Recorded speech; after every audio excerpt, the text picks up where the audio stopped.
Political science में जो है इंडिविजुअलिज्म एक फिलोसॉफी होती है जो प्रायोरिटी देती है किसको, इंडिविजुअल की वर्थ को और फ्रीडम को ओवर स्टेट्स।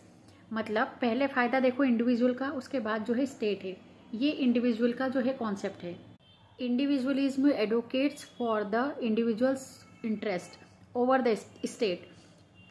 इंडिविजुअलिज्म का ये विश्वास है, ये बिलीव करता है कि जो इंडिविजुअल होता है, जो व्यक्ति होता है, वो अपने गोल को परस्यू करने के लिए एबल होता है। मतलब वो खुद से कर सकता है, उसको किसी की ज़रूरत नहीं होती है, इसलिए वो खुद का काम जो है खुद करे। वो समझता है कि उसका अच्छा भला क्या है, बुरा क्या है। मतलब वो अपने गोल को और अपने इंटरेस्ट को परस्यू करने के लिए एबल होता है और गवर्नमेंट को जो है इसमें इंटरफेयर नहीं करना चाहिए।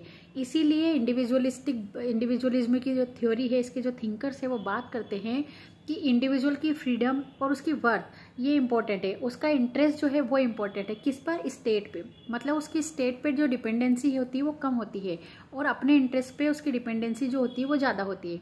इसलिए इंडिविजुअलिज्म इंडिविजुअल की बात करता है, न कि स्टेट की बात करता है।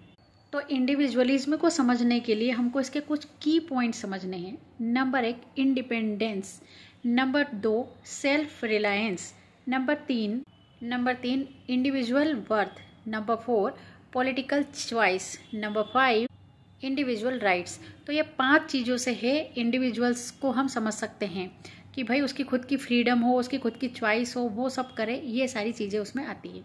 इंडिविजुअलिज्म की जो थ्योरी है उसको ज़्यादा जो थिंकर मानते हैं, वो मतलब जिन्होंने इसको आगे बढ़ाया वो है एडम स्मिथ और दूसरा है हर्बर्ट स्पेंसर। इसके अलावा भी और सारे हैं, लेकिन इन दोनों का नाम इसमें इंडिविजुअलिज्म में ज़्यादा आता है। अब इंडिविजुअलिज्म को हम कलेक्टिविज्म का जो है ये ऑपोजिट होता है, इसके अलग से हम इसको पढ़ते हैं। तो it's all about individualism. Individualism है ये कोर प्रिंसिपल होता है लिबरल थॉट्स का, और ये चर्च और स्टेट को जो है अलग अलग मानता है। मतलब इसको अलग करके मानता है। ये बात करता है कि पॉलिटिकल मतलब जो लोगों के थॉट्स है वो स्वतंत्र होने चाहिए, इसमें किसी चर्च का कोई हस्तक्षेप नहीं होना चाहिए, कोई इंटरवेंशन नहीं होना चाहिए। तो ये चर्च को सेपरेट करता है स्टेट से। ये बात करता है सेक्युलरिज्म की बात करता है, यूनिवर्सलिज्म की बात करता है, ये इसके साथ जुड़े हुए हैं इंडिविजुअलिस्टिक के साथ। तो ये है इंडिविजुअलिज्म। Thank you.